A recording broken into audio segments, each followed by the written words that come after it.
दो तरह के माइंड होते हैं, मंक माइंड और मंकी माइंड। मंकी माइंड चीजों को टालता है और ओवरथिंक करता है, जबकि मंक माइंड क्लैरिटी से भरा होता है और चीजों को टालने के बजाय अच्छे से एनालाइज करता है। मंकी माइंड छोटी छोटी चीजों से डिस्ट्रैक्ट हो जाता है, जबकि मंक माइंड डिसिप्लिन्ड होता है। मंकी माइंड जो भी अच्छा लगे वो करता है, जबकि मंक माइंड सेल्फ कंट्रोल्ड होता है। थिंक लाइक अ मंक, एक मंक की तरह सोचो और अपने माइंड को पीस और पर्पस के लिए ट्रेन करो। पर ऐसा क्या खास है मंक थिंकिंग में? दुनिया का सबसे खुश इंसान मैथ्यू रिकार्ड एक मंक है। साइंटिफिक एक्सपेरिमेंट्स में जिसके ब्रेन से अटेंशन, मेमोरी, लर्निंग और हैप्पीनेस से एसोसिएटेड गामा वेव्स का हाईएस्ट लेवल मिला। मंक्स पेन और एंजाइटी से डील करने में मास्टर होते हैं। वो अपनी ईगो को एकदम शांत कर लेते हैं, अपनी सारी डिजायर्स को कंट्रोल करते हैं, पर्पस और मीनिंग से भरी हुई लाइफ जीते हैं।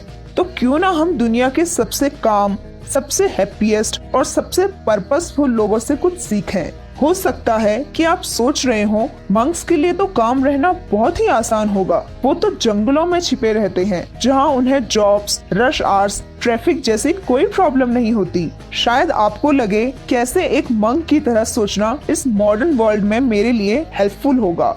तो एक मंक पैदा नहीं होता। मैथ्यू रिकार्ड्स एक बायोलॉजिस्ट था। ऐसे बहुत से मंक्स हुए हैं जो फाइनेंस और बैंक से जुड़े हों, वो भी हमारी तरह सिटीज या टाउन्स में ही बड़े होते हैं। और इन जगहों की डिस्ट्रैक्शंस मैनेज करने के लिए जो कुछ भी मंक्स सीखते हैं वो हम भी अपनी जिंदगी में अप्लाई करके ट्रिमेंडसली इवॉल्व हो सकते हैं। So welcome to evolve friends. और आज की वीडियो में हम जानेंगे जिंदगी को पर्पस और मीनिंग से भरना, माइंड को काम करना, अपनी ट्रू आइडेंटिटी को पहचानना, अपना पैशन और इंटरेस्ट का पता करना, नेगेटिविटी से डील करना, 3 बेसिक और सबसे पावरफुल मेडिटेशन उस इंसान की बुक से जिसने खुद अपनी जिंदगी के 3 साल एज अ मंक बिताए और आज एक इंटरनेशनल लाइफ कोच और बेस्ट सेलिंग ऑथर है। जे शेट्टी की book think like a monk से जे ये प्रॉमिस करते हैं कि अगर आप इस बुक के मटेरियल को डेली प्रैक्टिस करते हो तो आप अपनी जिंदगी का मकसद, पैशन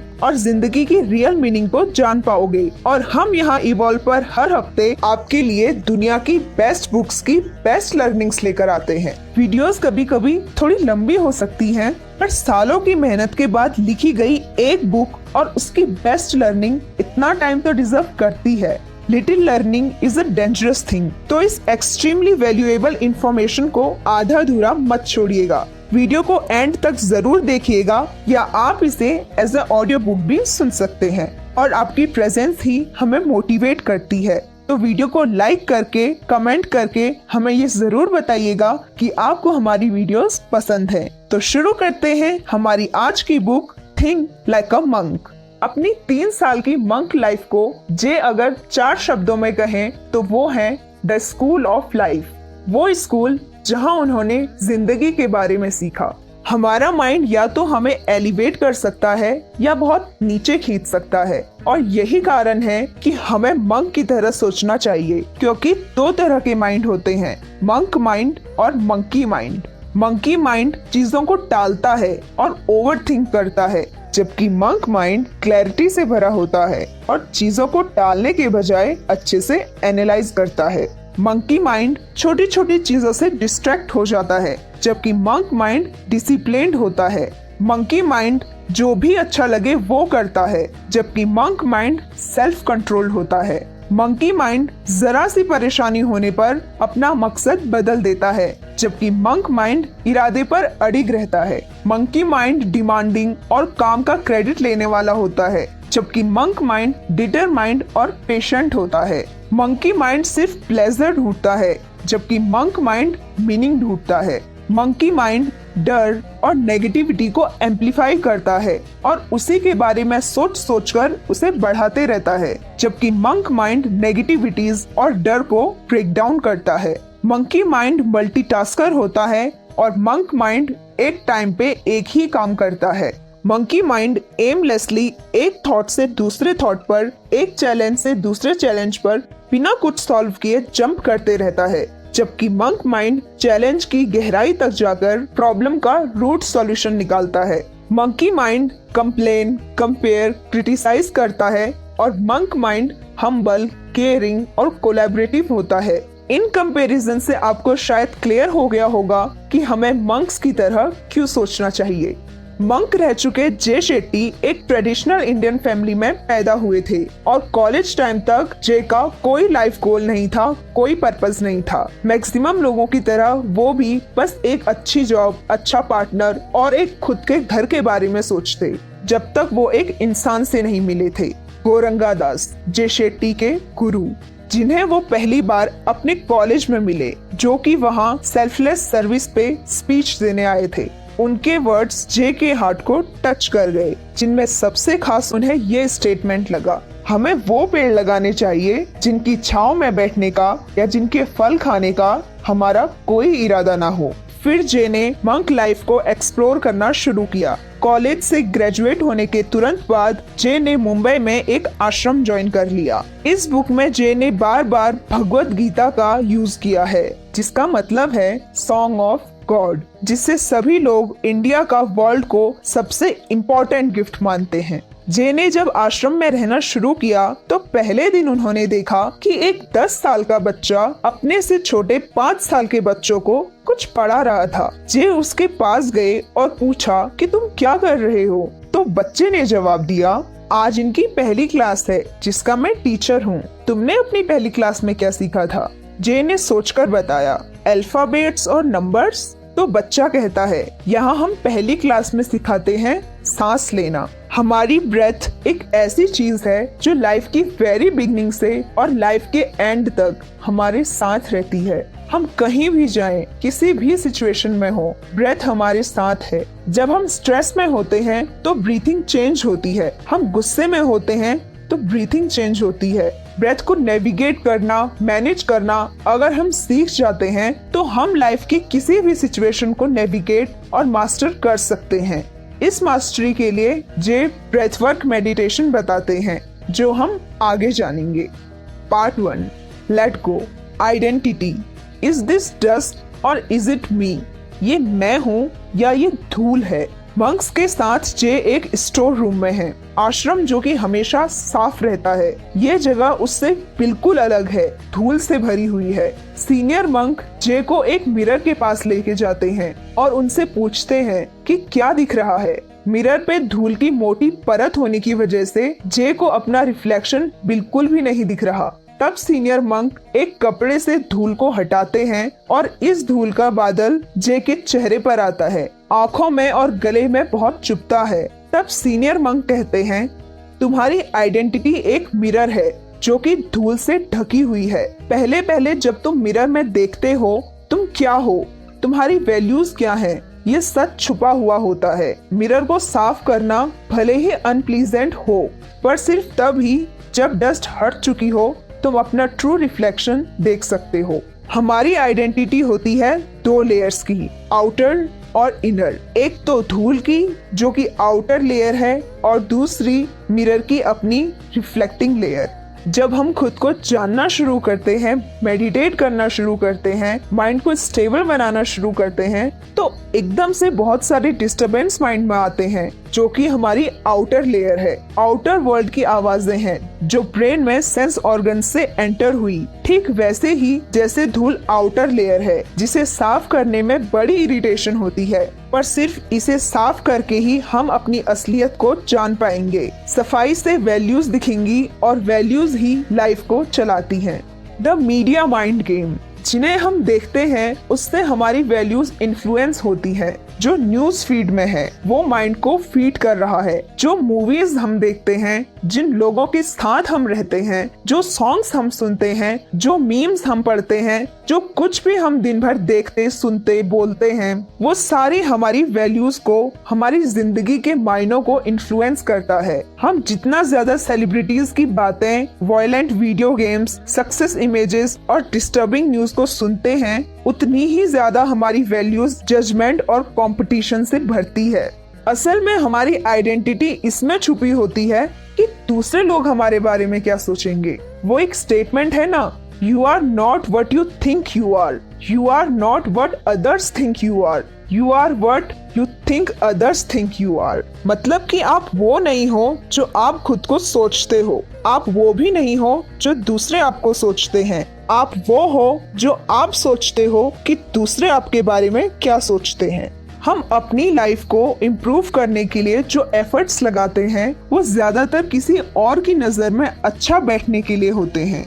जैसे हम किसी आदमी को एडमायर करते हैं जिसके लिए मनी ही सब कुछ है, वो ज्यादा पैसों को ही सक्सेस मानता है, तो हम उस आदमी को इम्प्रेस करने के लिए मनी को चेज करने लगते हैं। हम वो करने लगते हैं जो दूसरे लोग हमारे बारे में सोचते हैं। तो मीनिंगफुल लाइफ बनाने का सिर्फ एक ही रास्ता है, अपनी लाइफ में खुद के लिए स्पेस बिल्ड करना, बाहर की नॉइज को फिल्टर करना और अपने अंदर की आवाज को सुनना। Social media, school, TV, friends, family, ये सारी बाहर की नॉइज हैं जो हमें बार बार ये बताती है कि हमें जिंदगी कैसे जीनी चाहिए, हमें क्या करना चाहिए और हमें लाइफ में कैसा होना चाहिए। जब हम अपनी लाइफ में खुद के लिए स्पेस बिल्ड नहीं करते हैं, अपने थॉट्स की गहराई में जाकर खुद को नहीं समझते हैं, तो आउटर वर्ल्ड के डिस्ट्रैक्शंस ही हमारी वैल्यूज बन जाते हैं।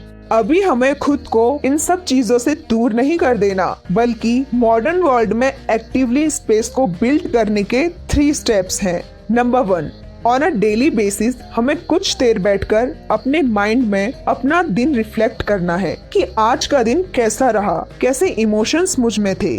नंबर 2, ऐसा करने से हमें जो चेंज आएगा हम उसे फील कर सकते हैं। महीने में एक बार किसी ऐसी जगह जाकर जहां हम आज तक ना गए हों, वो कुछ भी हो सकता है, जैसे कोई पार्क, कोई वेकेशन या लाइब्रेरी जहां हम पहले कभी ना गए हों, ताकि हम खुद को एक डिफरेंट इन्वायरमेंट में एक्सप्लोर कर सकें। नंबर 3, किसी ऐसे काम में इन्वॉल्व होना जो हमारे लिए मीनिंगफुल हो, जैसे कोई अच्छी हॉबी या कुछ भी जिससे आप वर्ल्ड को कुछ दे सको। या स्पेस को बिल्ड करने का अगला तरीका है ये देखना कि हम अभी हमारे पास जो टाइम है हम उसे कैसे यूज कर रहे हैं और क्या हमारी डेली चॉइसेस हमारी ट्रू वैल्यूज को रिफ्लेक्ट कर रही हैं। हमारी वैल्यूज कहाँ से आती हैं? दुनिया हमें बताती है कि हम कौन हैं, हमें कैसे रहना चाहिए, क्या करना चाहिए, जो कि सारी आउटर वैल्यूज हैं। हमें अपनी वो सारी वैल्यूज ऑब्जर्व करनी है जिनके बेसिस पे हम डिसीजंस लेते हैं, और हर वैल्यू के साथ इनका ओरिजिन कि ये मुझे कहाँ से मिली, किससे सीखा मैंने ये, और फिर उन वैल्यू को फॉलो करना है जिन्हें हम ट्रूली सही मानते हैं और अपने बिहेवियर से उन्हें शेयर करते हैं। एग्जाम्पल, अगर वैल्यू है हमारा ड्रेसिंग स्टाइल, एक स्पेसिफिक टाइप की अपीयरेंस, तो इसका ओरिजिन क्या है? मेरे दोस्त, मेरी इंस्टा फॉलोइंग, बॉलीवुड या हॉलीवुड स्टार्स, क्या ऐसा दिखना मैंने खुद डिसाइड किया? क्या मुझे ऐसा दिखना पसंद है? जो कुछ भी आपका आंसर हो, लेकिन नो मैटर, हम कुछ भी अपनी वैल्यूज माने, किसी भी चीज को अपनी जिंदगी के मायने माने, हमारे एक्शंस ही हमारी रियल स्टोरी बताते हैं। हम अपने खाली टाइम में क्या करते हैं यह दिखाता है कि हम किस चीज को ज्यादा वैल्यू देते हैं। अगर आप अपना फ्री टाइम पेरेंट्स के साथ बिताने की सोचते हो, लेकिन उस टाइम को आप वीडियो गेम्स खेलने में बिताते हो, तो एक्शंस वैल्यूज से मैच नहीं हो रहे हैं। हमें सेल्फ एग्जामिनेशन की जरूरत है। इसके लिए शुरुआत हमें टाइम से करनी पड़ेगी। कैसे हम उस टाइम को बिताते हैं जब ना ही हम सो रहे हों और ना ही कुछ कर रहे हों। रिसर्चर्स से पता चला है कि हमारी लाइफ के एंड तक हम 33 इयर्स अपने बेड में गुजार देंगे, जिनमें से 7 साल सिर्फ सोने की कोशिश करने में बीतेंगे। 11 साल हमारी जिंदगी के बीत जाएंगे टीवी और सोशल मीडिया में, 1 साल और 4 महीने एक्सरसाइज करने में, और 3 से ज्यादा साल वेकेशंस में। और अगर आप एक फीमेल हो तो आप 136 डेज सिर्फ रेडी होने में ही बिता दोगे, और अगर मेल हो तो 46 डेज। ये वैसे तो एस्टिमेट्स ही हैं, पर हमारी डेली चॉइसेस इनमें ही ऐड होती हैं। Try this.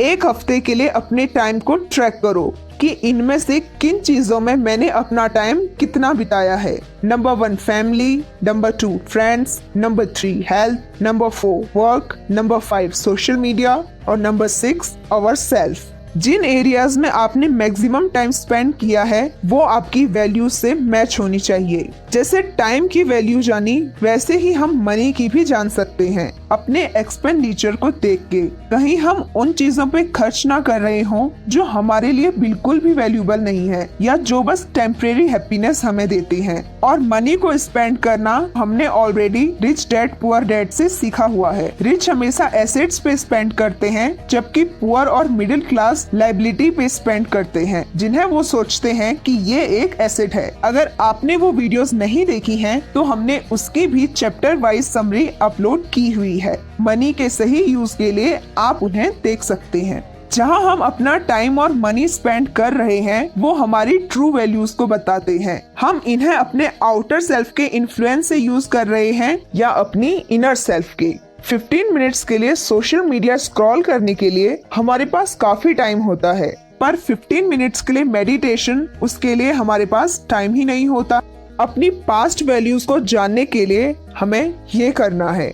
कौन से ऐसे 3 काम या चॉइसेस थी जो आपके जिंदगी में सबसे बुरी थी, और कौन सी ऐसी 3 सबसे अच्छी चॉइसेस आपने ली, क्यों आपने इन्हें चूज किया, इनसे क्या सीखा, इसे अच्छे तरीके से कैसे किया जा सकता था। इन आंसर्स को जानने के बाद अपने आंसर्स को जरा ध्यान से देखो, इन्हीं में आपकी वैल्यूज छुपी हुई हैं। और ऐसे ही फ्यूचर के लिए भी अपने सबसे बड़े गोल को देखो। आप अपनी जिंदगी को आगे कैसा देखना चाहते हो? क्या ये सब औरों के पर्सपेक्टिव से इन्फ्लुएंस्ड है या ये आपकी खुद की चॉइस है?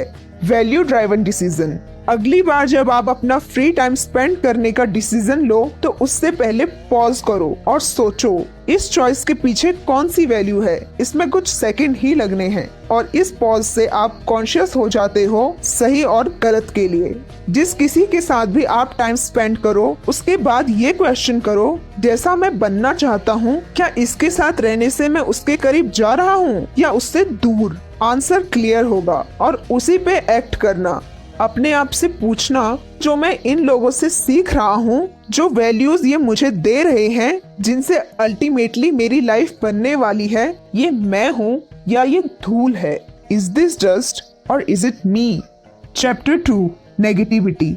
इसमें हम जानेंगे खुद से अनवांटेड एटीट्यूड और इमोशंस को फिल्टर करना। जब आश्रम में थे तो उनके गुरु गोरंगा दास ने सभी मंक्स को ये टास्क दिया था, जिस किसी से भी वो मिलें या अपने साथी मंक्स जिसके साथ भी वो मैक्सिमम टाइम बिताते हैं, उनकी 10 पॉजिटिव और बाकी नेगेटिव पॉइंट्स को नोट करें। काफी टाइम तक ये करने के बाद जे को रियलाइज हुआ हर इंसान में जितनी कमियां थी, जितने नेगेटिव पॉइंट्स थे, उनसे कहीं ज्यादा उनमें पॉजिटिव पॉइंट्स थे। और जब उन्होंने ये खुद में भी करके देखा तो पता चला कि वो बुरे से ज्यादा अच्छे हैं। उनमें भी नेगेटिविटीज कम और पॉजिटिविटीज ज्यादा हैं। हम में नेगेटिविटी आती है 3 कामों से: कंप्लेनिंग, कंपेयरिंग और क्रिटिसाइजिंग। वैसे तो कोई भी इंसान ये सोचकर अपना दिन शुरू नहीं करता आज मैं और छोटा कैसे बन सकता हूँ, या आज मैं किस किस की चुगलियाँ कर सकता हूँ, या औरों को बुरा महसूस करा के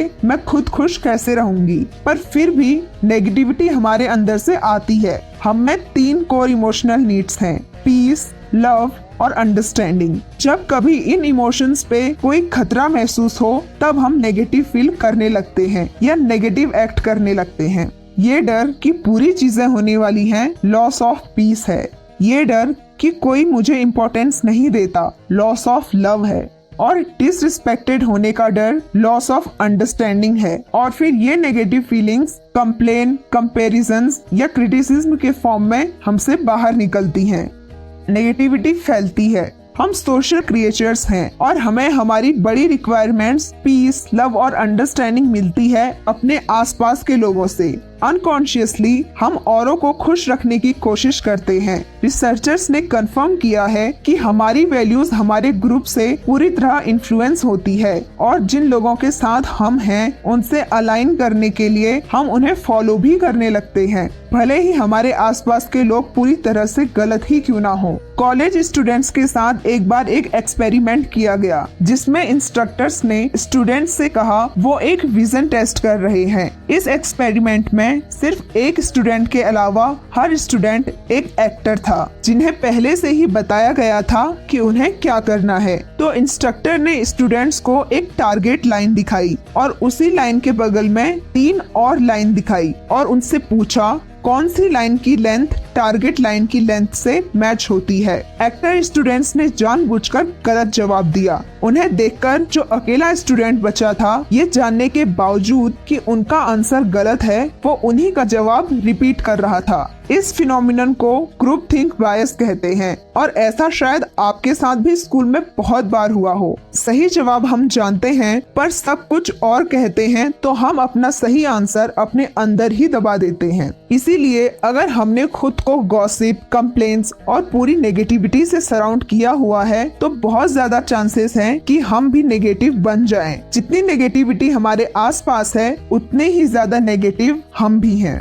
टाइप्स ऑफ नेगेटिव पीपल, जो कि हमारे आसपास के लोगों के नेगेटिव होने से हम भी नेगेटिव हो जाते हैं। तो ये जानना जरूरी है कि नेगेटिव लोग कैसे होते हैं। जैसे जैसे हम नेगेटिव लोगों के टाइप जानेंगे, आप भी जरा रिलेट करना, क्या आपकी लाइफ में भी ऐसे लोग हैं? नेगेटिव पीपल की कैटेगरी में सबसे पहले आते हैं कंप्लेनर्स। ये वो लोग हैं जो हर छोटी छोटी बात पे कंप्लेन करते रहते हैं। ऐसा नहीं हुआ, वैसा नहीं हुआ, ये ऐसा क्यों है। लाइफ में हाँ प्रॉब्लम्स होती हैं, पर ऐसी भी नहीं कि उनका सॉल्यूशन ही ना हो। और कंप्लेनर्स एंडलेसली अपनी प्रॉब्लम्स की ही शिकायत करते रहते हैं, बजाय सॉल्यूशन ढूंढने के। नेगेटिव पीपल की सेकंड कैटेगरी में आते हैं कैंसलर, जो कॉम्प्लीमेंट एक्सेप्ट तो करते हैं पर उसे स्पिन कर देते हैं। अगर इनसे कहा जाए कि आज तुम बहुत अच्छे लग रहे हो, तो वो कहेंगे मतलब कि मैं कल बुरा दिख रहा था। नेगेटिव पीपल की थर्ड कैटेगरी में आते हैं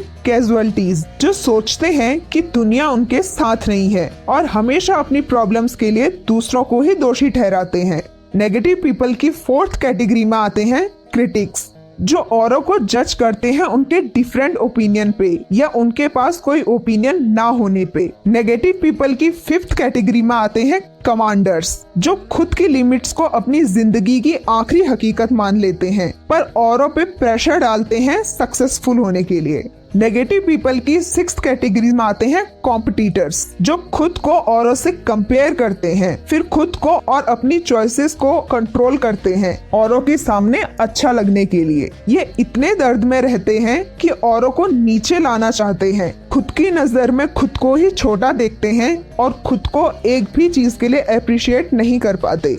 नेगेटिव पीपल की सेवंथ कैटेगरी में आते हैं कंट्रोलर्स, जो सब कुछ मॉनिटर करने की कोशिश करते हैं, अपने फ्रेंड्स से लेकर अपने पार्टनर तक। ये हर किसी को अपने हिसाब से चलाना चाहते हैं, हर किसी से अपने हिसाब से टाइम स्पेंड करवाने में लगे रहते हैं। अब आप इस लिस्ट के साथ खेल सकते हो और नोटिस कर सकते हो उन सारे नेगेटिव लोगों को जो भी आपकी लाइफ में है, या हो सकता है कि हम ही इनमें से एक हों। इसका सोल्यूशन जे बताते हैं। जब वो पहली बार आश्रम गए थे, तब उनके टीचर गौरंगा दास ने कहा, अपने इस नए घर को घर की तरह नहीं बल्कि एक हॉस्पिटल की तरह देखो। यहाँ हर किसी की अपनी कोई ना कोई डिजीज है, इवन डॉक्टर भी बीमार पड़ता है। यहाँ कोई परफेक्ट नहीं है, बस सबको खुद पर अपनी अपनी डिजीज के हिसाब से काम करना है। औरों को उनकी डिजीज पे जज नहीं करना है, किसी को भी परफेक्ट एक्सपेक्ट नहीं करना है, ना ही खुद को परफेक्ट सोचना है। तो बजाय इसके कि हम नेगेटिव्स को जज करें, हमें चार्ज को न्यूट्रलाइज करना है, पॉजिटिविटी को बढ़ा के या इवन नेगेटिविटी को रिवर्स करके। एक्सटर्नल नेगेटिविटी को रिवर्स करना। जो नेगेटिव बिहेवियर्स अभी हमने जाने, हमें उनके बेसिस पे एक्सटर्नल नेगेटिविटी को आइडेंटिफाई करके रिवर्स करना है। और इसके लिए हमें सबसे पहले एक ऑब्जर्वर बनना है, किसी नेगेटिव सिचुएशन या कॉन्फ्लिक्ट में एक कदम पीछे लेकर खुद को उस मोमेंट के इमोशनल चार्ज से अलग करना है, फिजिकली नहीं इमोशनली। नेगेटिविटी किसी की पहचान नहीं, ये बस एक गुण है जिसे हम बदल सकते हैं। कोई हमें हर्ट करता है तो इसका मतलब है वो खुद भी हर्ट है। हमें उस सिचुएशन में रिस्पॉन्ड नहीं करना, बस समझना है उसका दुख ओवरफ्लो हो रहा है, उसे हेल्प की जरूरत है।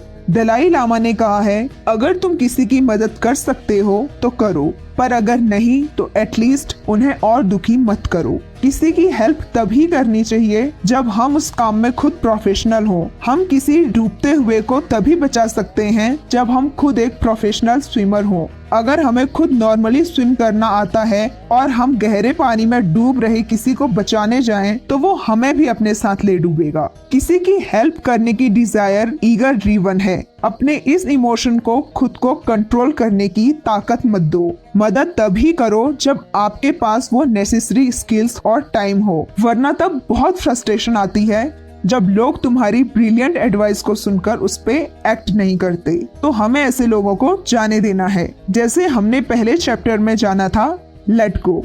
पर जब हमारे दोस्त या फैमिली मेंबर इन्वॉल्व हो जाएं, तो उन्हें कैसे जाने दें? तब हमें हमारी दूसरी स्ट्रेटेजी का यूज करना है, द 25-75 प्रिंसिपल। मतलब अपनी लाइफ के हर नेगेटिव पर्सन के लिए खुद को 3 पॉजिटिव लोगों से सराउंड करना, या अगर हम नेगेटिव को छोड़ नहीं सकते तो उसे रिड्यूस करने के लिए दिन का मैक्सिमम 75% टाइम पॉजिटिव लोगों के साथ बिताना है, उनके साथ ग्रो करना है। जरूरी नहीं कि हमारे रियल इन्वायरमेंट में ही, वर्चुअल इन्वायरमेंट में भी हम 75% टाइम पॉजिटिव लोगों के साथ ग्रो करने के लिए दे सकते हैं, जैसे बुक्स पढ़ना या उन लोगों से सीखना जो आज लाइफ एक्सपीरियंसेस शेयर करते हैं और उनकी सीख को अपनी जिंदगी में उतारते जाना। ये करना है 75% टाइम, और बाकी 25% टाइम नेगेटिव हो भी तो डोमिनेंट पॉजिटिव ही है। Reverse internal negativity. आश्रम में जब ऑथर रहते थे तब वहाँ सिर्फ एक कंपटीशन अलाउड था, वो था किसी दूसरे के लिए लव और रिस्पेक्ट का कंपटीशन। आउटर नेगेटिविटी को पहचान के हमें खुद पे काम करना है। जो सिस्टम हमें बचपन से मिलते हैं, जैसे एजुकेशन सिस्टम, उसका बहुत बड़ा ड्रॉबैक रह जाता है किसी दूसरे से जलन, कंपटीशन, खुद आगे रहने के लिए औरों को पीछे करना। ऐसे में हम अपनी सक्सेस पे बहुत खुश होते हैं, पर साथ ही साथ ये नहीं देख पाते हमारी सक्सेस से कोई और फेल भी हुआ है। सक्सेस से जो भी फ्रीडम आती है, हमें लगता है उससे हम जो मर्जी चाहे वो कर सकते हैं, पर रियल फ्रीडम का मतलब है फ्रीडम फ्रॉम अनवांटेड, अनचाही चीजों पे कंट्रोल, यानी फियर, एंगर, इल्यूजन, जजमेंट्स, सारी नेगेटिविटी पे कंट्रोल। नेगेटिविटी को हम खत्म नहीं कर सकते, ये हमेशा ही रहेगी और बड़े से बड़े इंसान में रहती है, पर डिफरेंस जो आता है वो है चॉइस का, कि हम अपनी जलन, डर, ईगो के थॉट्स पे कैसे रिस्पॉन्ड करते हैं। Spot, stop, swap. The grass is greener where you arouse it. घास वहाँ ज्यादा हरी होती है जहाँ हम ज्यादा ध्यान देते हैं। नेगेटिविटी से डील करने का फाइनल स्टेप है अपने अंदर या अपने इन्वायरमेंट में पहले इसे स्पॉट करना और फिर स्टॉप, इमोशनली रुक जाना है, खुद को सोचने का स्पेस देना है और सोचकर सही डिसीजन लेकर स्वॉप। अगर अपने अंदर नेगेटिव इमोशन है तो कुछ अच्छा सोचकर उसे स्वॉप कर दो। अगर इन्वायरमेंट में है तो उससे दूर होकर किसी अच्छे के साथ जाकर उसे स्वॉप कर दो।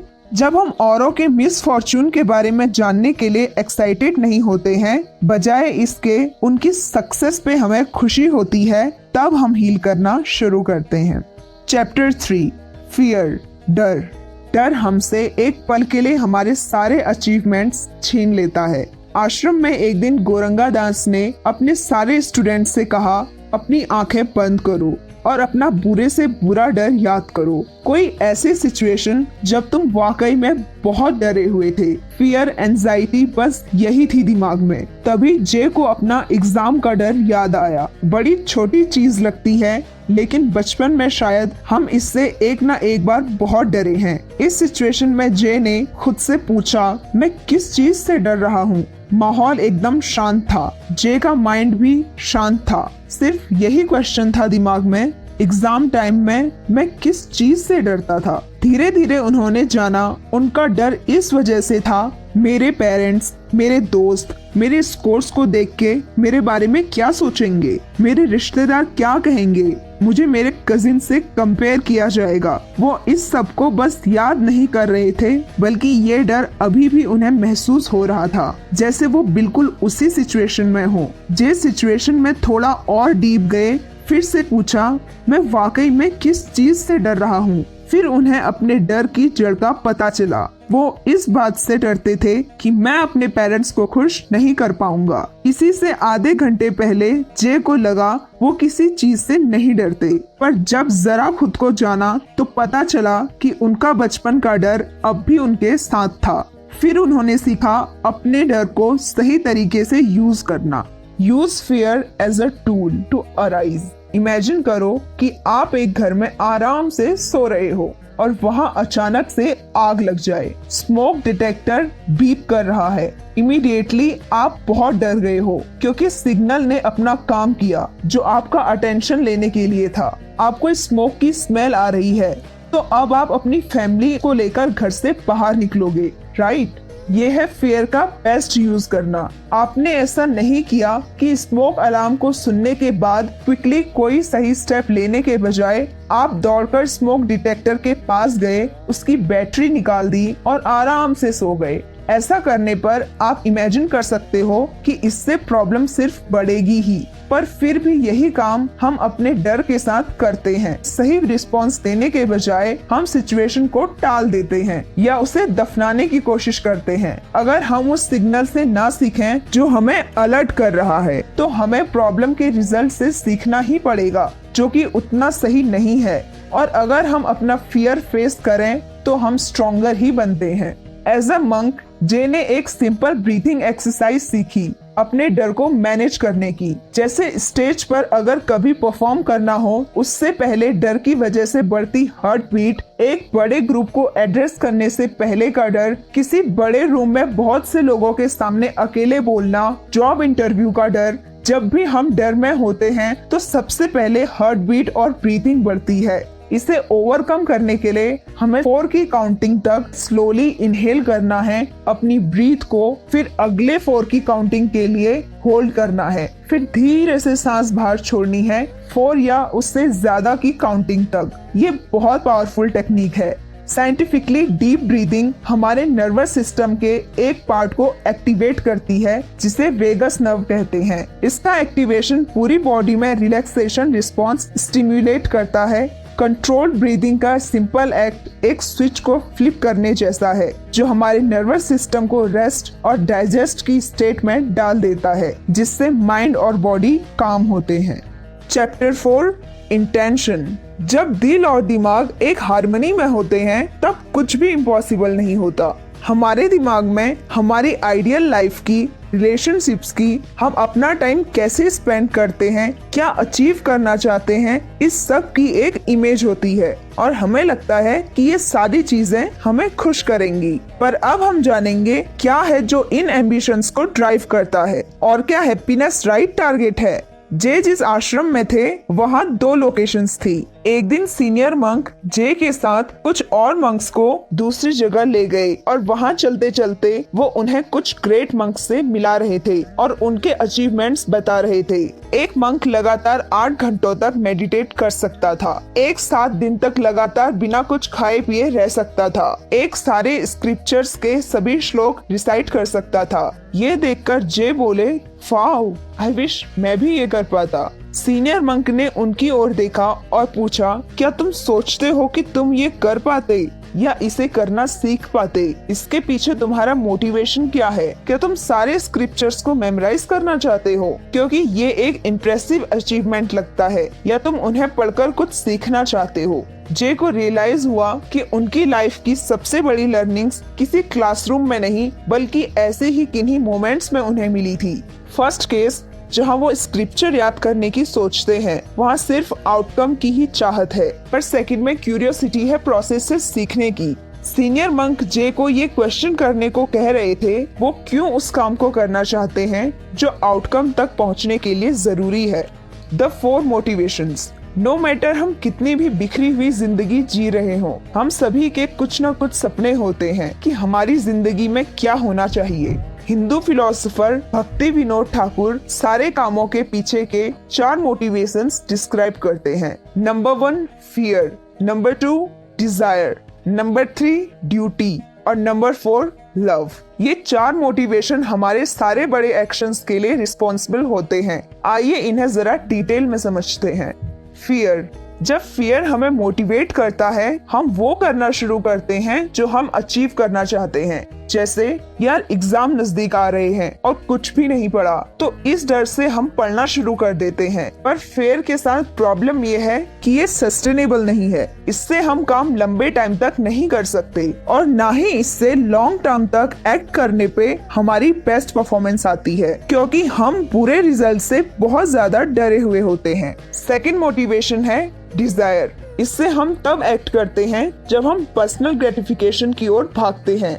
एडवेंचर, प्लेजर और कंफर्ट्स के हमारे रास्ते मटेरियल गोल्स से भर जाते हैं। हमें लगता है सक्सेस हैप्पीनेस के बराबर है, पर ये आइडिया सिर्फ एक इल्यूजन है। जिम कैरी कहती हैं, मुझे लगता है सभी को एक बार अमीर हो जाना चाहिए, वो सब करने के काबिल हो जाना चाहिए जिसकी ख्वाहिश वो हमेशा करते हैं, ताकि उन्हें पता चले ये आंसर नहीं है। सक्सेस के इल्यूजन को हम सिर्फ इनकम या मटेरियल चीजों से नहीं बांध देते, बल्कि इसे अचीवमेंट से भी बांध देते हैं। जैसे डॉक्टर बनना, IAS बनना या स्क्रिप्चर्स याद करना, जो जे ने सोचा था। एज अ मंक एक बार जे साउथ इंडिया में एक टेम्पल में गए। वहाँ उन्होंने देखा एक पेंटर मंदिर की दीवारों में गोल्ड पाउडर लगा रहा था ताकि दीवार और सुंदर दिखे। जे ने ऐसा कुछ अपनी लाइफ में कभी नहीं देखा था, तो वो जरा नजदीक जाकर इस काम को देखने लगे। तब अचानक ही उनकी आंख में गोल्ड पाउडर चले गया। वो तुरंत पानी से आंख साफ करने गए और वापस लौटकर इस बार जरा दूरी बना के पेंटर को देखने लगे। ये एपिसोड स्क्रिप्चर से मिले एक बड़े लाइफ लेसन सा लगा। गोल्ड डस्ट वैसे तो बहुत खूबसूरत होता है, पर अगर इसके ज्यादा नजदीक चले जाओ तो ये हमें कुछ देर के लिए अंधा भी कर सकता है। ये एक इल्यूजन है। ऐसे ही मनी, फेम, ये सब फीकी चीजें हैं। मटेरियल ग्रेटिफिकेशन एक्सटर्नल है और हैप्पीनेस इंटरनल। मंक्स जब हैप्पीनेस के बारे में बताते हैं तो वो मस्ट डियर की स्टोरी बताते हैं, जो कि ग्रेट इंडियन पोएट कबीर ने लिखी और शायद आपने सुनी भी हो। पर इस कहानी का रियल एसेंस हम अब जानेंगे। मस्क डियर जंगल में एक बड़ी अच्छी स्मेल को ढूंढने के लिए भागता रहता है। वो अपनी पूरी जिंदगी ऐसे ही भटकते हुए गुजार देता है और कभी ये रियलाइज नहीं कर पाता कि वो स्मेल उसी से आती है। इसी तरह हम भी खुशियों को दुनिया की और चीजों में ढूंढते हैं, लोगों में ढूंढते हैं, बिना ये रियलाइज किए कि वो हमारे अंदर ही है। हैप्पीनेस और फुलफिलमेंट सिर्फ माइंड को मास्टर करके और उसे सोल से कनेक्ट करने के बाद मिलते हैं, किसी ऑब्जेक्ट या रिलेशनशिप से नहीं। वो एक कहावत है ना, सक्सेस हैप्पीनेस की गारंटी नहीं देती और हैप्पीनेस के लिए सक्सेस की जरूरत नहीं होती। अगली मोटिवेशन है ड्यूटी और लव।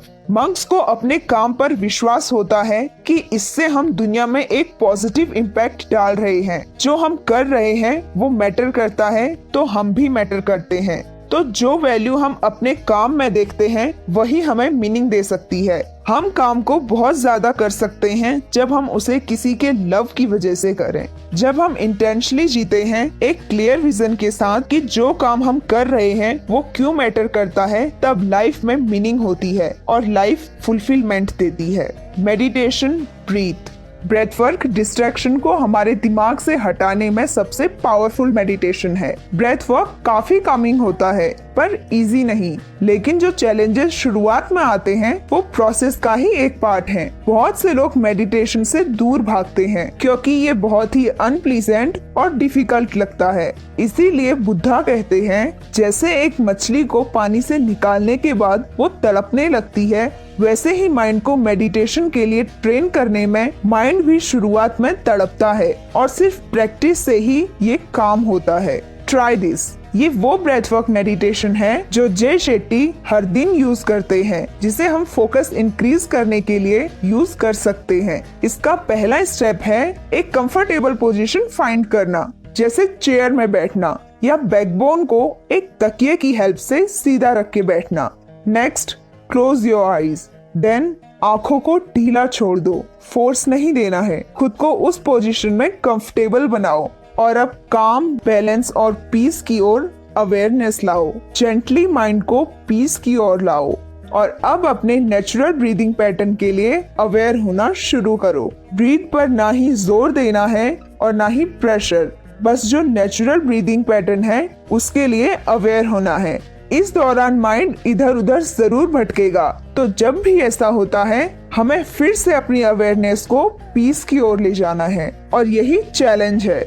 इसे डेली 1 बार या 2 बार मिनिमम 5 से 10 मिनट के लिए करना है और मैक्सिमम जितनी देर आप करना चाहो। और ये करने के बाद 4 की काउंटिंग तक अपने नोज से सांस अंदर लेनी है। फिर अगली 4 काउंटिंग के लिए ब्रीथ को होल्ड करना है और अगली 4 काउंटिंग में माउथ से एक्सहेल करना है, जिसे टोटल 10 ब्रीथ के लिए करना है। और कपालभाति प्राणायाम के बारे में अगर आप जानते हैं तो ये करने के बाद हमें वही करना है। और अगर आप नहीं जानते तो पहली 4 काउंटिंग तक नोज से सांस अंदर लेनी है और फिर 1 सेकंड से भी कम टाइम में पावरफुली अपने नोज से सांस बाहर छोड़नी है। इसे भी टोटल 10 ब्रीथ के लिए करना है।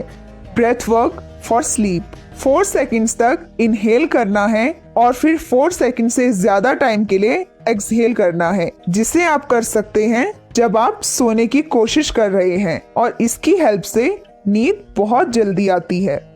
Part 2 grow chapter 5 purpose. इस चैप्टर में कुछ डेप्थ की बातें हैं, तो जरा ध्यान से सुनिएगा।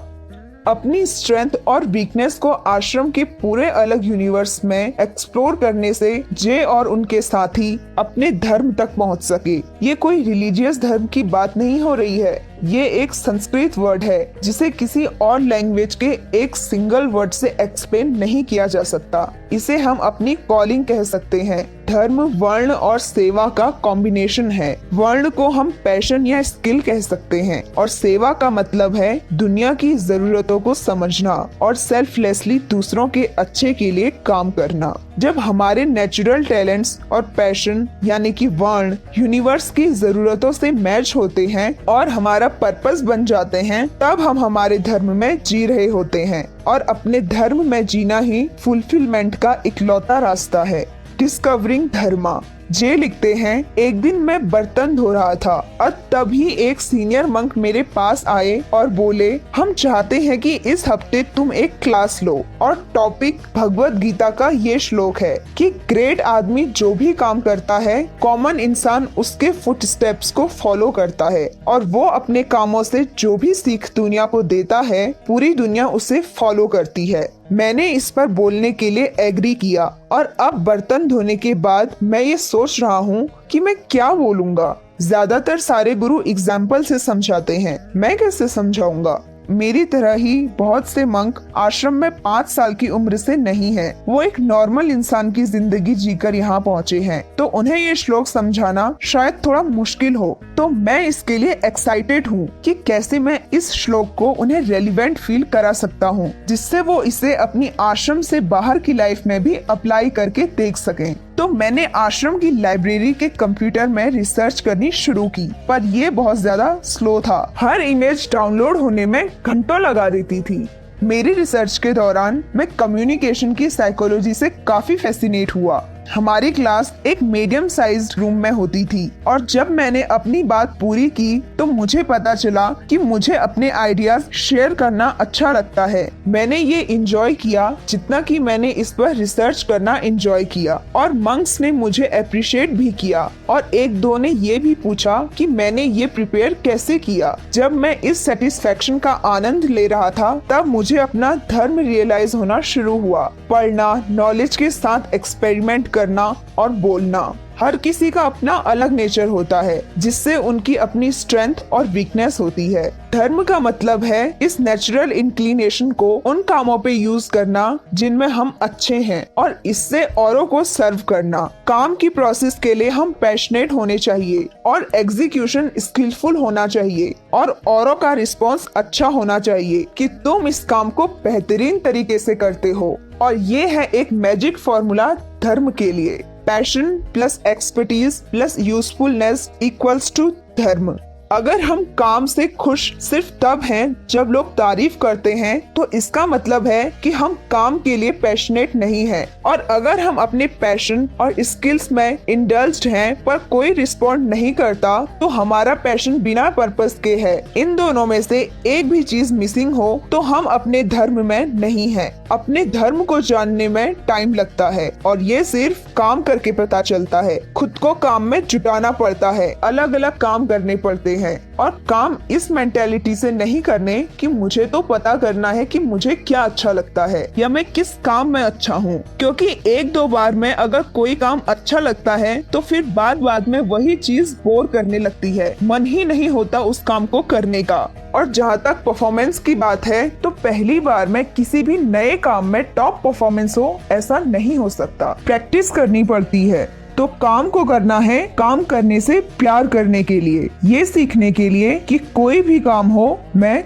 कर सकता हूँ। इससे हमें अब प्रोसेस से प्यार है और अल्टीमेटली हम अपने धर्म को जान लेंगे। और जो काम करने शुरू करने हैं उनके लिए शुरुआत उन कामों से करो जो करने जरूरी है।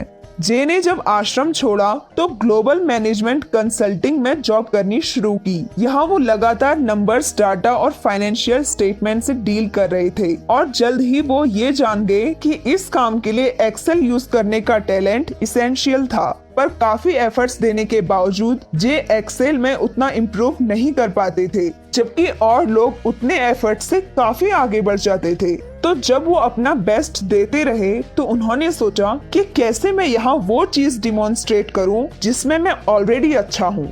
जे का पैशन था विजडम, मेडिटेशन और जिंदगी के बारे में बताना। तो उन्होंने अपने साथ काम करने वालों को एक माइंडफुलनेस क्लास का ऑफर दिया। कंपनी के लीडिंग मैनेजर ने भी ये क्लास अटेंड की और उन्हें ये इतना पसंद आया कि उन्होंने जे को एक कंपनी वाइड समर इवेंट में माइंडफुलनेस और मेडिटेशन के बारे में बताने के लिए कहा। और जब वो दिन आया तो जे को पता चला कि उनकी स्पीच सीईओ और विल ग्रीनवुड एक रग्बी लीजेंड की स्पीच के बीच में है। वो बैठकर बस यही सोच रहे थे कि ये क्या हो गया, सब मुझ पर हंसने वाले हैं, मैंने क्यों अपनी बॉस की बात मान ली और स्पीकर्स अपने फील्ड की टॉप में हैं और मैं कहीं नहीं। अगले थॉट्स इस बारे में आने लगे कि मैंने क्या प्लान किया है बोलने को और मैं इसे कैसे डिलीवर करने वाला हूँ। और फिर उन्होंने अपनी ब्रीदिंग एक्सरसाइज की, खुद को काम किया और स्टेज में जाने से बस 2 सेकंड पहले सोचा, जस्ट बी योरसेल्फ।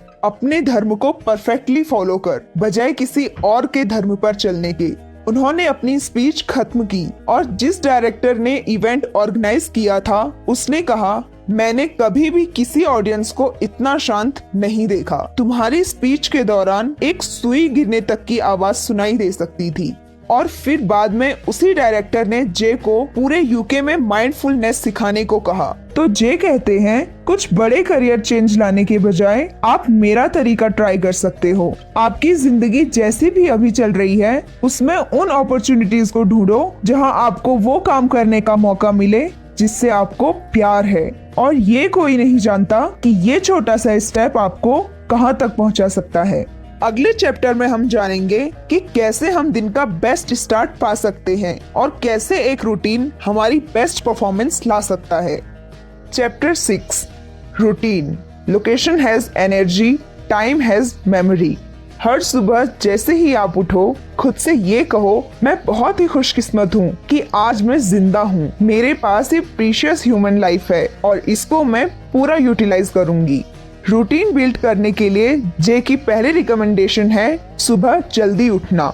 हम में से बहुत से लोगों की आदत होती है काम पर जाने से सिर्फ कुछ देर पहले उठना। हम खुद को अपने सारे कामों के लिए बस इनफ टाइम देते हैं। ऐसे में अगर एक भी काम में 5 मिनट भी ज्यादा लग जाएं, तो हम जल्दबाजी करने लगते हैं और लेट भी हो जाते हैं। सुबह की ऐसी शुरुआत से हम अपनी बॉडी को सारे दिन हाई प्रेशर और हाई स्ट्रेस के लिए ऑपरेट होने के लिए प्रोग्राम करते हैं। सुबह जल्दी उठकर दिन और प्रोडक्टिव हो जाता है। Maximum successful business people already इस रूट को यूज करते हैं। एप्पल के सीईओ टिम कुक अपने दिन की शुरुआत 3:45 AM पे करते हैं और बॉलीवुड के सुपरस्टार अक्षय कुमार भी सुबह 4 बजे उठ जाते हैं। अब इसका मतलब ये नहीं कि हमें भी 4 बजे उठना है। जो कुछ भी हमारा वेकिंग टाइम है, हमें उससे बस 1 घंटे पहले उठना है। सुबह जल्दी उठने का हमारा मकसद है खुद को टाइम देना और अपने सारे काम आराम से बिना स्ट्रेस या जल्दबाजी के करना। तो हमें अपने यूजुअल टाइम से सिर्फ 1 घंटे पहले उठना है। हमारी सुबह हमारे शाम से डिफाइन होती है। जिस तरह के थॉट्स को दिमाग में रखकर हम सोते हैं, इसके बहुत ज्यादा चांसेस हैं कि हम उन्हीं के साथ उठें। जल्दी उठने के लिए जल्दी सोना भी इम्पोर्टेंट है। 75% human growth hormone HGH release होता है जब हम सो रहे होते हैं और रिसर्चर्स ने जाना है कि ये सबसे ज्यादा रात के 10 बजे सेक्रेट होता है। और अगर आप इस टाइम पे जगे हुए होते हो तो आप HGH के लिए खुद को चीट कर रहे हो। मॉर्निंग हमारे दिन का फ्लो सेट करती है और एक वेल प्लान्ड इवनिंग हमें सुबह के लिए प्रिपेयर करती है। तो इवनिंग को सही करने का तरीका है, नंबर 1, सोने से 1 घंटे पहले फोन या अदर स्क्रीन डिवाइसेस का यूज ना करना। नंबर 2, इस 1 घंटे में अपने अगले दिन को प्लान करना कि कल मुझे सुबह उठने से लेकर शाम तक क्या क्या करना है। नंबर 3, रात के 9 बजे से लेकर 10 बजे तक सो जाना। और फाइनली, सोने से पहले कुछ अच्छा सोचना, अपनी लाइफ के लिए ग्रेटफुल महसूस करना। Time has memory. किसी काम को डेली एक ही टाइम पर करने से हमें याद रहता है कि हमें ये कब करना है और हैबिट इजीली बनती है। जब हम कोई चीज एक ही टाइम पर करते हैं तो टाइम हमारे लिए उस टाइम को याद रखता है। जब भी आप कोई नई हैबिट अपने रूटीन में ऐड करना चाहते हो, जैसे मेडिटेशन या रीडिंग, तो उसे एक फिक्स टाइम पर करो। जब भी फ्री टाइम मिले तब उस काम को मत करो, इससे हैबिट फॉर्मेशन और डिफिकल्ट होता है। उसे डेली एक पर्टिकुलर टाइम के लिए फिक्स कर दो और हैबिट को इजी बनाने के लिए उसे किसी ऑलरेडी एग्जिस्टिंग हैबिट में ऐड कर दो। जे की एक फ्रेंड योगा हैबिट बनाना चाहती थी, तो उसने योगा मैट को अपने बेड के बगल में ही प्लेस कर दिया और वो बेड से उठकर सीधा अपनी योगा मैट पर आके अपनी प्रैक्टिस शुरू कर देती। इसे हैबिट स्टैकिंग कहते हैं, जिसमें हम अपनी किसी पहले से बनी हुई आदत में कोई नई आदत ऐड कर देते हैं। Location has energy. किसी भी काम को डेली एक ही टाइम पे करने के साथ साथ अगर हम उसे रोज एक पर्टिकुलर जगह पर करते हैं तो किसी भी नए काम की हैबिट चुटकियों में बन जाती है। और बाकी हैबिट बिल्डिंग की सारी ट्रिक्स तो हमने एटॉमिक हैबिट से सीखी हुई है। अगर आपने वो वीडियोस अभी तक नहीं देखी हैं, तो किसी भी बुरी आदत को छोड़ने के लिए, नई आदत को बनाने के लिए और आदत बनाने के लिए सही तरीके से गोल सेट करने के लिए उन्हें जरूर देखिएगा। वीडियो का लिंक आपको आई बटन पे और डिस्क्रिप्शन बॉक्स में इजीली मिल जाएगा। टाइम और लोकेशन की कंसिस्टेंट एनर्जी हमें प्रेजेंट में जीना सिखाती है। ऐसे करने से हम डीपली फोकस्ड होते हैं। तो अपनी लाइफ में रूटीन्स बिल्ड करो और खुद को फोकस करने के लिए ऑटोमेटिकली ट्रेन करो। एक बार जब हम टाइम और लोकेशन की एनर्जी से एक्सटर्नल डिस्ट्रैक्शन से जीत जाते हैं, तो हम सबसे पावरफुल डिस्ट्रैक्शन को मैनेज करने के लिए तैयार होते हैं, जो कि है हमारे माइंड के अंदर की आवाजें। Chapter 7, the mind. हमारे माइंड के थॉट्स पेड़ की टहनी की तरह हैं और माइंड मंकी की तरह है, जो एक टहनी से दूसरी टहनी पर उछलते रहता है। जैसे इरिगेटर्स खेत पर जहां वो चाहते हैं वहां पानी डालते हैं, कारपेंटर्स लकड़ी को कार्व करते हैं, आर्चर्स अपने एरो को स्ट्रेट बनाते हैं, वैसे ही वाइस अपने माइंड को शेप करते हैं। ट्रू ग्रोथ सिर्फ माइंड की समझ से होती है। जितना ज्यादा हम माइंड के साथ अपनी रिलेशनशिप को समझते हैं, मजबूत करते हैं, इवेल्युएट करते हैं, उतने ही सक्सेसफुली हम अपनी जिंदगी को चलाते हैं और चैलेंजेस को ओवरकम करते हैं। माइंड ज्यादातर चॉइसेस के बीच फंसा रहता है। छोटी से छोटी चॉइस और बड़ी से बड़ी चॉइस हमारी लाइफ को इक्वली शेप करती है। बस छोटी के आउटकम जल्दी नहीं दिखते, जैसे अभी उठूं या थोड़ी देर और सो जाऊं। जिंदगी में आगे क्या करना है, सारी चॉइसेस हैं। एक बूढ़ा आदमी अपने ग्रैंडसन को बताता है, हर चॉइस हमारे दिमाग के अंदर दो भेड़ियों के बीच हो रही फाइट सी है। एक एंगर, एनवी, ग्रीड, फियर, झूठ, ईगो और इनसिक्योरिटी को रिप्रेजेंट करता है, और अगला peace, love, compassion, kindness, humility और पॉजिटिविटी को रिप्रेजेंट करता है। दोनों खुद को आगे लाने के लिए लड़ते रहते हैं। तो बच्चा अपने दादा से पूछता है, दादाजी जीतता कौन है? तो दादा आंसर देते हैं, जिसे हम ज्यादा खाना खिलाते हैं। बच्चा पूछता है, हम इन्हें खाना कब खिलाते हैं, कैसे खिलाते हैं? तो दादा बताते हैं, जो हम देखते हैं, सुनते हैं, जिनके साथ हम टाइम बिताते हैं, अपने फ्री टाइम में जो हम करते हैं, अपनी एनर्जी और अटेंशन को जहाँ देते हैं, वही सब इन भेड़ियों का खाना है। भगवत गीता कहती है, जिसने अपने माइंड को जीत लिया है उसके लिए माइंड उसका बेस्ट फ्रेंड है, और जो इस काम में फेल हो जाता है उसके लिए उसका माइंड उसका सबसे बड़ा दुश्मन है। जो दो तरह के माइंड होते हैं, मंकी माइंड और मंक माइंड, इनमें मंकी माइंड एक बच्चे की तरह है और मंक माइंड एक अडल्ट है। बच्चे को जो चाहिए जब उसे वो नहीं मिलता है तो वो रोने लगता है, बिना ये देखे कि उसके पास ऑलरेडी बहुत कुछ है। बच्चा किसी भी चीज की रियल वैल्यू को नहीं समझ पाता। वो कुछ कैंडीज पाने के लिए कोई बड़ा सर्टिफिकेट बेच सकता है। जब कोई चीज किसी तरीके से हमें चैलेंज करती है तो child like mind immediately react करता है, पर साथ ही साथ ये माइंड हमें क्रिएटिव और डायनेमिक भी बनाता है और बहुत सारी इनवैल्यूएबल क्वालिटीज देता है। लेकिन अगर ये हमें रूल करने लगे तो ये हमारा बहुत बड़ा डाउनफॉल है। ये माइंड कंट्रोल होता है अडल्ट माइंड से, जो बताता है क्या सही है और क्या गलत। अडल्ट माइंड हमें थमकर सोचने को कहता है, डिसाइड करने को कहता है कि ये सही है या नहीं। इंटेलिजेंट पेरेंट्स समझते हैं कि क्या बच्चे के लिए जरूरी है और क्या वो चाहता है, और डिसाइड करते हैं कि इसके लिए लॉन्ग टर्म में क्या फायदेमंद है। पेरेंट्स अगर बच्चे पर ध्यान ना दें तो वो अपनी मनमर्जी से चलने लगता है, और अगर पेरेंट्स को ज्यादा ही कंट्रोलिंग हो तो बच्चा और बुरा बन जाता है। तो माइंड को समझने का पहला स्टेप है अपने अंदर की आवाजों के लिए अवेयर हो जाना, खुद को पेरेंट और माइंड को बच्चा समझना। Drive the chariot of mind. Parent child model से परे हमारे अंदर लगातार लड़ रही आवाजों के लिए मंक्स टीचिंग का माइंड का एक दूसरा मॉडल है। उपनिषदों में हमारे माइंड की वर्किंग को एक रथ से कंपेयर किया गया है जो 5 घोड़ों से चलता है। इस एनालॉजी में रथ हमारी बॉडी है, घोड़े 5 सेंस ऑर्गन्स हैं, घोड़ों की लगाम माइंड है और रथ को चलाने वाली हमारी समझ है। अनट्रेन्ड स्टेट में सारथी मतलब रथ चलाने वाला अपने काम में सोया हुआ है, तो घोड़े लगाम को कंट्रोल करते हैं। वो जहाँ मर्जी आए वहाँ भागते हैं, जहाँ ज्यादा टेस्टी ज्यादा अट्रैक्टिव कुछ मिले उसी की ओर भागते हैं। ऐसे ही हमारे सेंस ऑर्गन्स भी एक्टिवेट होते हैं फूड, मनी, पावर और बाकी सारी डिजायर्स के लिए। अगर घोड़े यानी सेंस ऑर्गन्स कंट्रोल में हो तो सारथी सही और गलत का फर्क जानते हुए इन्हें सही रास्ते पर ले जाता है, पर अगर यह कंट्रोल में ना हो तो अपनी मन मर्जी से भागते हैं। ट्रेंड स्टेट में सारथी जागा हुआ है, अवेयर होता है, अटेंटिव होता है, घोड़ों को वहां भागने की इजाजत नहीं देता जहां कहीं भी वो भागना चाहें। सारथी घोड़ों को सही डायरेक्शन में ले जाने के लिए माइंड की लगाम का यूज करता है, और इस सही डायरेक्शन में जाने के लिए सिर्फ एक काम हमें करना है, अपने सेंस ऑर्गन्स को मास्टर करना है, क्योंकि ऐसा करने से ही माइंड कंट्रोल होगा। और माइंड को पूरी तरह से कंट्रोल करने के लिए भगवत गीता की सीख से हमने ऑलरेडी एक डेडिकेटेड वीडियो बनाई हुई है। अपने सबसे पावरफुल इंस्ट्रूमेंट को मास्टर करने के लिए उसे जरूर देखिएगा। वीडियो का लिंक आपको आई बटन पे मिल जाएगा। Chapter 8 ego. समवेद कहते हैं बहुत वेल्थ होने की फीलिंग वेल्थ को डिस्ट्रॉय करती है, और ऐसे ही बहुत नॉलेज होने की फीलिंग नॉलेज को डिस्ट्रॉय करती है। नो मैटर हम कितने भी बड़े हों, पर अगर हम खुद के लिए अपने स्टेटस की वजह से स्पेशल ट्रीटमेंट डिमांड करते हैं तो हमारी ईगो हमें कंट्रोल करती है। खुद में और औरों के सामने अपनी इमेज में डिफरेंशिएट करने के लिए उन चॉइसेस के बारे में सोचो जो आप अकेले में लेते हो, जब कोई आपको देखने वाला नहीं होता और आप किसी को इम्प्रेस करने की कोशिश नहीं कर रहे होते हैं। सिर्फ आप जानते हो कि आप मेडिटेट करना चूज करते हो या नेटफ्लिक्स देखना, थोड़ी देर सो जाना या एक्सरसाइज करना। जब कोई आपको देखने वाला नहीं होता है तब की अपनी उस इमेज को अपने सामने लाओ। ये रियलिटी है कि आप खुद को कैसे रेस्पेक्ट देते हो। ईगो हमें अच्छा बनाना चाहती है, ये बस हमें अच्छा दिखाना चाहती है, और ये हमारी ईगो हमें हमारे आसपास के लोगों से physical appearance, education, race, religion और आगे काउंटलेस चीजों के बेसिस पे कंपेयर करके अकॉम्प्लिश करती है। जजमेंट।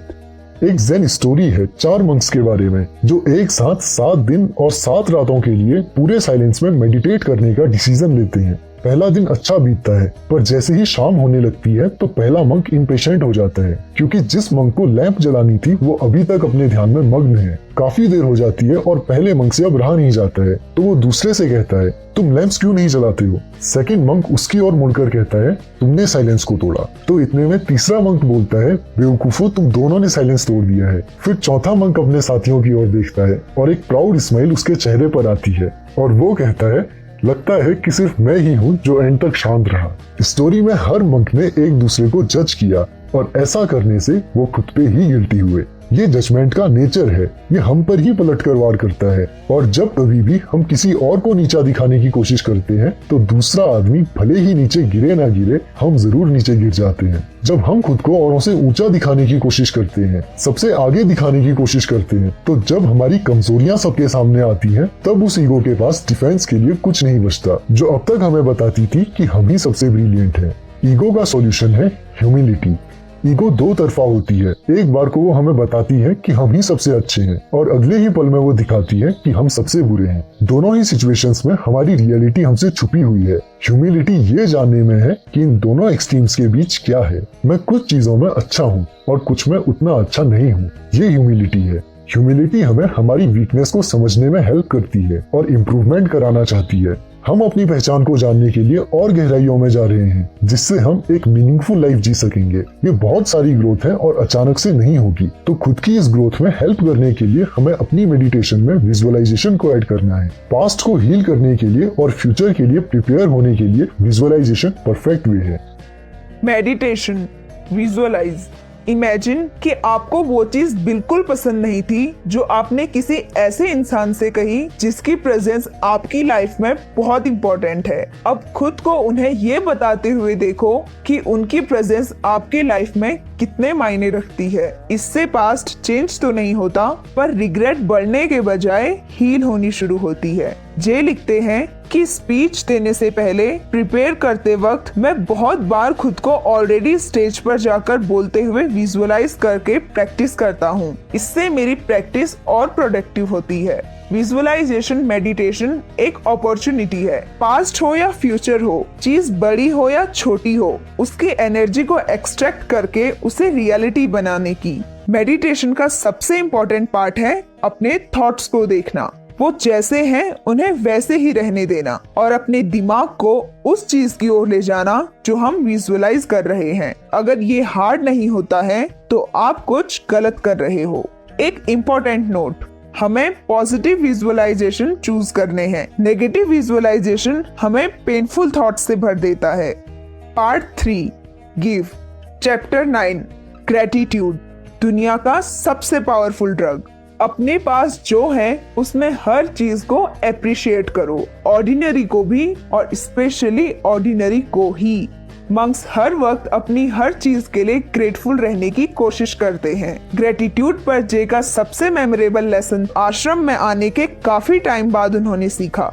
सीनियर मंक ने एक दिन सारे नए मंक्स को एक ऐसे एक्सपीरियंस के बारे में लिखने को कहा जिसके लिए उन्हें लगता है कि वो उसे डिजर्व नहीं करते थे। और जरा आप भी अपनी जिंदगी के किसी ऐसे एपिसोड के बारे में सोचो जिसके लिए आपको लगता है आप उसे बिल्कुल भी डिजर्व नहीं करते थे। आप वीडियो को पॉज करके आराम से सोच सकते हो। जे ने अपनी टीन एज से एक एपिसोड चुना जब उनके बेस्ट फ्रेंड ने उन्हें धोखा दिया था और इस बारे में सब कुछ लिख दिया। 15 मिनट्स के बाद सारे मंक्स ने वो शेयर किया जो कुछ भी उन्होंने लिखा था। एक ने अपनी छोटी बहन की डेथ के बारे में लिखा था, एक ने एक्सीडेंट और इंजरीज के बारे में, किसी ने अपने खोए हुए प्यार के बारे में। जब सबने अपना ऐसा एपिसोड शेयर किया तब सीनियर मंक ने उनसे कहा, तुम सभी ने कुछ नेगेटिव चुना है। किसी ने भी कुछ ऐसी वंडरफुल चीज के बारे में नहीं लिखा जिसे तुम डिजर्व नहीं करते थे और तुम्हें वो बाय चांस मिल गई या तुम्हारे साथ वो हो गया। क्या ऐसा कुछ भी नहीं है? और क्या आपने किसी वंडरफुल चीज के बारे में सोचा जिसे आप डिजर्व नहीं करते थे? हमें कमेंट सेक्शन में जरूर बताइएगा। हम ये सोचने की हैबिट में होते हैं कि हम बुरी चीजों को डिजर्व नहीं करते। एक बार बहुत से साइंटिस्ट ने लोगों के 2 ग्रुप को अपने दिन के कुछ रिकॉर्ड्स रखने को कहा। एक ग्रुप से कहा गया, तुम हर उस चीज का रिकॉर्ड रखो जिसके लिए तुम ग्रेटफुल हो, जो कुछ भी तुम्हारे पास है और बाकी लोग उसकी ख्वाहिश करते हैं। आज दिन भर उन सब चीजों का रिकॉर्ड रखो। और अगले ग्रुप से कहा गया, तुम हर उस चीज का रिकॉर्ड रखो जिससे तुम परेशान हो, जो तुम्हारी जिंदगी में नहीं होनी चाहिए। दिन के एंड में ग्रेटिट्यूड ग्रुप में स्ट्रेस लेवल ना के बराबर था। और दूसरे ग्रुप में बहुत हाई स्ट्रेस लेवल था। जब हम ग्रेटफुल फील करते हैं तो हमारा ब्रेन डोपामिन रिलीज करता है, जो कि रिवॉर्ड केमिकल है, जिससे हमें अच्छा महसूस होता है और ये केमिकल उस फीलिंग को दोबारा महसूस करने की फील भी जनरेट करता है और अपने आप ग्रेटिट्यूड की हैबिट बन जाती है। ग्रेटफुल रहने के लिए या ग्रेटफुल फील करने के लिए हमें कुछ भी नहीं करना, बस थैंक यू बोलना है। सुबह उठते ही ईश्वर को हमें ये जीवन देने के लिए उनका शुक्रिया अदा करना है। जो कुछ भी अच्छा हो तो पूरे दिल से पूरी खुशी के साथ thank you so much God कहना है और सोने से पहले भी ईश्वर को आज दिन भर मुझे जिंदा रखने के लिए, सलामत रखने के लिए थैंक यू कहना है। ग्रेट साइंटिस्ट आइंस्टीन, उन्हें जब भी अपनी रिसर्च में उनसे पहले हुए किसी भी साइंटिस्ट के काम से हेल्प मिलती तो वो पूरे दिल से उनका शुक्रिया अदा करते कि उन साइंटिस्ट की मेहनत के बदौलत वो आज और आगे कुछ कर पा रहे हैं। सारी और अच्छी क्वालिटीज ग्रेटिट्यूड से नेचुरली आती हैं। कंपैशन, कॉन्फिडेंस और दूसरे लोगों के साथ अच्छी रिलेशनशिप्स ग्रेटिट्यूड का एक बड़ा आउटकम है। अगले चैप्टर में हम बात करेंगे दूसरे इंसानों से अच्छी रिलेशनशिप्स बिल्ड करने की और इन रिलेशनशिप्स को बनाए रखने की। Chapter 10 relationships. हर इंसान एक पूरी दुनिया है एक्सप्लोर करने को। मंक्स को हम काफी बार सन्यासी और त्यागी समझते हैं जो अकेले रहते हैं हर चीज से अलग, पर जे का मंक लाइफ एक्सपीरियंस रहा कि एज अ मंक जीने से वो बाकी लोगों से पूरे दिल से जुड़ना शुरू हुए। आश्रम के फर्स्ट ईयर के दौरान जे एक बार बहुत अपसेट हुए और अपने टीचर के पास गए। उनसे कहा कि मैं बहुत दुखी हूँ। आपने कहा था कि सबको रिस्पेक्ट दो, सबको एक नजर से देखो, पर ऐसा करने से मुझे महसूस होता है कि मैं सिर्फ प्यार बांट रहा हूँ, मुझे तो कुछ मिल ही नहीं रहा। मैं औरों की केयर करता हूँ और उनका ध्यान रखने की भी कोशिश करता हूँ, पर वो मेरे लिए ऐसा कुछ भी नहीं करते। तो टीचर बोले, तुम अपनी हम्बलनेस के बदले में कुछ क्यों चाहते हो? ये बात हमेशा याद रखो जब भी तुम कोई भी एनर्जी बांटते हो, जैसे लव, हेट, एंगर या काइंडनेस, वो तुम्हें जरूर वापस मिलेगी। लव एक सर्कल की तरह है, अगर तुम इसे बांटना शुरू करो तो ये वापस आता ही है। प्रॉब्लम तुम्हारी एक्सपेक्टेशंस के साथ में है। तुम्हें लगता है कि तुम्हें लव और रिस्पेक्ट उसी इंसान से मिलेगी जिसे तुम ये बांट रहे हो, पर ऐसा नहीं होता। ये किसी से भी तुम्हें मिल सकती है और ऐसे बहुत से लोग होंगे जिनके दिल में तुम्हारे लिए बहुत प्यार है, पर तुम उन्हें सेम लव नहीं देते। बहुत बार हम उनकी केयर करना शुरू कर देते हैं जिन्हें हमारी कोई केयर नहीं होती और उन्हें भूल जाते हैं जिनके लिए हम ही सब कुछ हैं। जे लिखते हैं, जिस वक्त मैं फ्रस्ट्रेटेड होता था कि कोई मेरे मैसेज का रिप्लाई नहीं कर रहा, उसी वक्त मेरी माँ शायद बैठकर सोचती होगी, काश मेरा बेटा मुझे कॉल करता। हमेशा ये याद रखो कि अलग अलग लोगों के लिए अलग अलग टाइम में तुम भी एक सीजन हो, एक रीजन हो और एक लाइफ टाइम फ्रेंड हो। और जो रोल तुम दूसरों की लाइफ में प्ले करते हो, जरूरी नहीं कि दूसरे भी तुम्हारी लाइफ में वो ही रोल प्ले करें। हम सभी बायोलॉजिकली आपस में कनेक्टेड हैं, केमिकली अर्थ से और बाकी यूनिवर्स से कनेक्टेड हैं। तो जिंदगी में ट्रू मीनिंग पाने के लिए हमें आउटर वर्ल्ड की ओर बढ़ना पड़ेगा। Finding the true meaning of life. Chapter 11 service. Ignorant इंसान सिर्फ खुद के फायदे के लिए काम करता है, जबकि वाइज पर्सन पूरी दुनिया की वेलफेयर के लिए काम करता है। गोरंगा दास ने जे को बहुत इंस्पायर कर दिया था जब उन्होंने कहा, वो पेड़ लगाओ जिनकी छांव में बैठने का तुम्हारा कोई इरादा ना हो। इस सेंटेंस की वजह से जे की लाइफ का वो रास्ता खुला जो उन्होंने कभी अपने सपने में भी नहीं सोचा था और वहाँ से उन्होंने सीखा अपनी पूरी मंक लाइफ का सबसे इम्पोर्टेंट लेसन, जिसे आज वो अपनी लाइफ के हर दिन खुद में अप्लाई करते हैं, और वो है सेवा में जीना, सर्विस। अपनी जिंदगी को दुनिया की जरूरतों को सर्व करने में लगाना, यही है जिंदगी का हाईएस्ट पर्पस। मंक्स सर्विस में जीते हैं और मंक्स की तरह जीने का अल्टीमेट मतलब है सर्विस में जीना। मंक्स किसी भी जगह को उससे ज्यादा साफ छोड़ते हैं जितना उनके आने से पहले वो थी। जिस किसी से भी वो मिलते हैं उन्हें उससे ज्यादा खुश करते हैं जितना उनसे मिलने से पहले वो थे, और दुनिया को उससे बेहतरीन छोड़कर जाते हैं जितना बेहतरीन दिन उन्होंने इसे पाया था। हम ही नेचर हैं और अगर हम नेचर को बारीकी से ऑब्जर्व करें तो नेचर हमेशा सर्व करते रहता है। सन हमें हीट और लाइट देता है, ट्रीज ऑक्सीजन और छांव देते हैं, पानी हमारी प्यास बुझाता है। हम कर सकते हैं और मंक्स ये करते हैं। वो हर चीज को कुछ न कुछ सर्व करते हुए देखते हैं। भगवत गीता कहती है, इन सौभाग्यशाली पेड़ों को देखो, ये पूरे निस्वार्थ से औरों के फायदे के लिए जीते हैं। तो नेचर के साथ बने रहने का, यूनिवर्स के साथ बने रहने का एक ही तरीका है, दुनिया को कुछ सर्व करते रहना, क्योंकि यही वो काम है जो यूनिवर्स हमेशा करते रहता है। मंक्स मानते हैं हम सर्व करने के लिए पैदा होते हैं, पर आउटर वर्ल्ड के डिस्ट्रैक्शंस हमसे हमारा पर्पस छीन लेते हैं। अपनी इस सहज प्रवृत्ति से हमें दोबारा जुड़ने की जरूरत है ताकि लाइफ में मीनिंग फील होनी शुरू हो।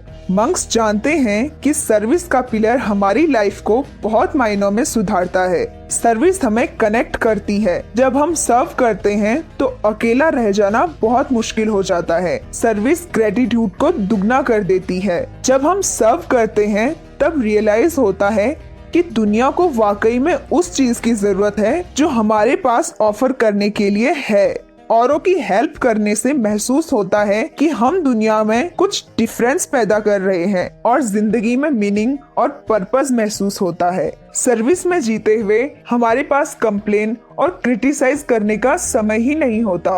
डर खत्म हो जाता है। सर्विस में जीते हुए हम ग्रेटफुल रहते हैं। मटेरियल डिस्ट्रैक्शंस डिमिनिश होते हैं। तभी सर्विस ही डायरेक्ट पाथ है मीनिंगफुल लाइफ का।